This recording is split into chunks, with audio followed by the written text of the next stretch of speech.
Flavours. எல்லாரும் எப்படி இருக்கீங்க?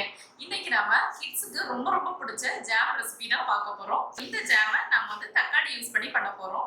சோ ரொம்ப ரொம்ப டேஸ்டான ஒரு ரெசிபி இது. பார்க்கவும் ரொம்ப கலர்ஃபுல்லா இருக்கும். இந்த ஜாமை நீங்க வந்து பிரெட் மேல ஸ்ப்ரெட் பண்ணி கொடுக்கலாம். அப்படி இல்லைன்னா சப்பாத்தி, தோசை இதுக்கு மேலாம் ஸ்ப்ரெட் பண்ணி ரோல் பண்ணி கொடுத்தீங்கன்னா குழந்தைங்க ரொம்ப ரொம்ப விரும்பி சாப்பிடுவாங்க. வீட்லயே ப்ரிசர்வேட்டிவ்ஸ் எதுவும் ஆட் பண்ணாத டொமேட்டோ ஜாம் எப்படி பண்றதுன்னு இப்ப பார்க்கலாம். வீடியோக்குள்ள போறதுக்கு முன்னாடி என்னோட சேனலை நீங்க இதுவரை சப்ஸ்கிரைப் பண்ணலன்னா மறக்காம சப்ஸ்கிரைப் பண்ணிக்கோங்க.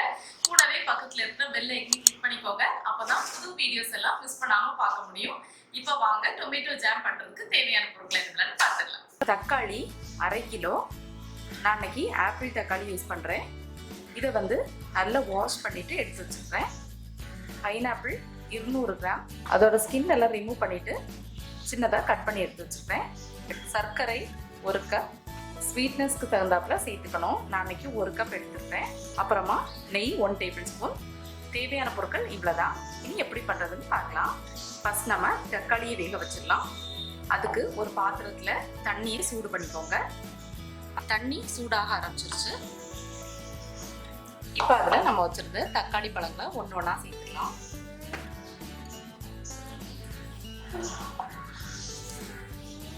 இந்த தக்காளி வந்து நல்லா வேகணும். தக்காளி நல்லா வேகிறதுக்காக இதை கொஞ்ச நேரம் க்ளோஸ் பண்ணி வச்சு வேக விடலாம். இடையிடையே ஓப்பன் பண்ணி இந்த மாதிரி எல்லாத்தையும் திருப்பி விட்டுக்கோங்க. அப்போதான் எல்லா பக்கமும் நல்லா வேகும். இப்போ உங்களுக்கு பார்த்தாலே தெரியும் கொஞ்சம் வேக ஆரம்பிச்சிருச்சு. இன்னும் கொஞ்ச நேரம் நல்லா வேக விட்டுடலாம். தக்காளி வேக ஆரம்பிச்சதுமே அதுக்கு மேலே இந்த மாதிரி கிராக் விழ ஆரம்பிக்கும். இன்னும் கொஞ்ச நேரம் நல்லா வேகட்டும்.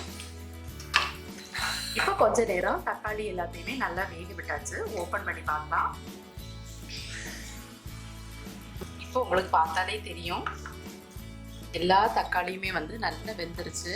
அதுக்கு மேலே கிராக்கும் வர ஆரம்பிச்சிருச்சு. தக்காளி வந்து நல்லா வெந்துருச்சுன்னா உங்களுக்கு வந்து பார்த்தாலே தெரியும் தோல் எல்லாம் நல்லா சுருங்கி அதில் வந்து அப்படியே வெடிப்பு விட ஆரம்பிச்சிடும். அதை வச்சு நம்ம கண்டுபிடிச்சிடலாம் நல்லா வெந்துருச்சுன்னு. இப்போ பார்த்தீங்கன்னா எல்லா தக்காளியிலையுமே வந்து கிராக் வந்து நல்லா வெந்துருச்சு. ஸ்டவ் ஆஃப் பண்ணிட்டு இதை வெளியே எடுத்துடலாம்.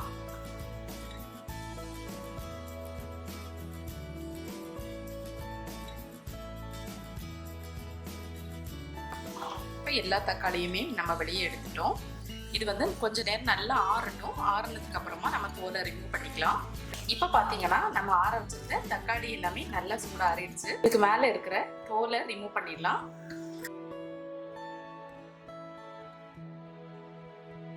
இந்த ஸ்கின் நமக்கு தேவையில்லை. இதை ரிமூவ் பண்ணிடலாம். இது வந்து வேக வச்சு எடுத்துருக்கிறதுனால ஈஸியாக வந்துடும். இந்த மாதிரியே எல்லாத்தோட ஸ்கின்னையும் ரிமூவ் பண்ணி எடுத்துடலாம். இப்போ ஸ்கின் எல்லாம் ரிமூவ் பண்ணிட்டு இதுக்கு மேலே இருக்கிற இந்த ஹெட்டையும் ரிமூவ் பண்ணிடலாம். இதுவும் நமக்கு தேவையில்லை. இந்த மாதிரி எல்லா தக்காளியில் உள்ள ஹெட்டையும் ரிமூவ் பண்ணிக்கோங்க. இப்போ நம்ம தக்காளி எல்லாத்தோட தோலையும் உரிச்சிட்டு அதுக்கு மேலே இருக்கிற ஹெட் பார்ட்டையும் ரிமூவ் பண்ணி எடுத்தாச்சு. இனி இதை எல்லாத்தையுமே ஒரு மிக்ஸி ஜாரில் சேர்த்துடலாம். மிக்ஸி ஜாரில் தக்காளி எல்லாத்தையுமே ஆட் பண்ணிடலாம்.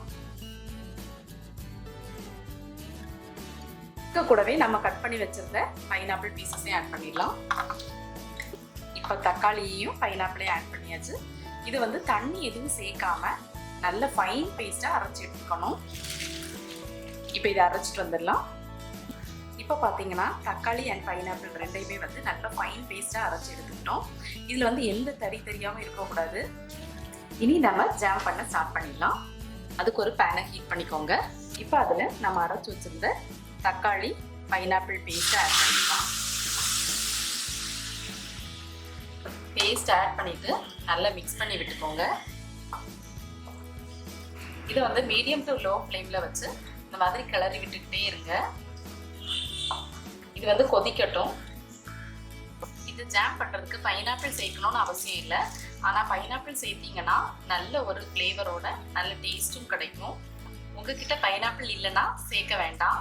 நீங்கள் வந்து தக்காளி மட்டும் வச்சு செஞ்சாலும் நல்ல டேஸ்டாக தான் இருக்கும். இப்போ இது கொதிக்க ஆரம்பிச்சிருச்சு. நம்ம வந்து வச்சிருந்த சுகர் ஆட் பண்ணிடலாம்.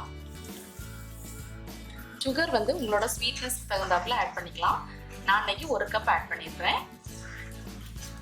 சுகர் ஆட் பண்ணிட்டு நல்லா கலந்து விட்டுறலாம். சுகர் மெல்ட் ஆனதுமே வந்து நமக்கு பார்க்கும்போது நல்ல தண்ணியாக கிடைக்கும். இது ஒரு மீடியம் ஹீட்டில் வச்சுட்டு இடையிடையே இந்த மாதிரி கிளறி விட்டுக்கிட்டே இருங்க. இப்போ பார்த்தீங்கன்னா நம்மளோட ஜாம் வந்து இன்னும் கொஞ்சம் கெட்டியாயிருக்கு. கொஞ்சம் கெட்டியாகிற ஸ்டேஜில் வந்து இது வந்து நல்லா தெரிக்கும். ஸோ அதனால் ஒரு மூடி வச்சு க்ளோஸ் பண்ணி வச்சு வேக விடலாம். இடையிடையே வந்து கிளறி விட்டுட்டே இருங்க. இடையிடையே ஓப்பன் பண்ணி கிளறி விட்டுக்கோங்க. இப்போ கொஞ்ச நேரம் கழிச்சு பார்த்தீங்கன்னா இன்னும் கொஞ்சம் திக்காக இருக்கு. நீங்கள் வந்து இது பண்ணுறதுக்கு கொஞ்சம் பெரிய பாத்திரமாக இருக்கிற மாதிரி எடுத்துக்கோங்க. அப்போ ரொம்ப வெளியே தெரிக்காது. எப்போவுமே நம்ம வந்து ஜாம் பண்ணுறதுக்கு ஃப்ரூட்ஸை அரைக்கும் போது தண்ணி சேர்க்கக்கூடாது. நம்ம தண்ணி அப்படி சேர்த்துட்டோம் அப்படின்னா அது வற்றி இந்த மாதிரி ஜாம் கன்சிஸ்டன்சி வந்து வர்றதுக்கு ரொம்ப நேரம் ஆகும். இது ரெசிபி பண்ணுறதுக்கு எந்த விதமான ஃபுட் கலர்ஸும் ஆட் பண்ணல. நேச்சுரல் கலர் தான். அதுவே வந்து நல்ல ஒரு ரெட் கலரில் நமக்கு கிடைக்கும். நான் வந்து இன்னைக்கு நட்ஸ் எதுவும் ஆட் பண்ணல. உங்களுக்கு வந்து நட்ஸ் சேர்க்குறது பிடிக்கும்னா கொஞ்சம் முந்திரி பருப்பை நெய்யில் வறுத்து சேர்த்துக்கோங்க. இப்போ இது நல்லா கெட்டியாகி வந்துருச்சு. இந்த டைமில் 1 டேபிள் ஸ்பூன் கீ சேர்த்துடலாம். கீ ஆட் பண்ணிட்டு நல்லா மிக்ஸ் பண்ணி விட்டுக்கோங்க. இப்போ இது நல்லா கெட்டி ஆகிடுச்சு. ஸ்டவ் ஆஃப் பண்ணிடலாம்.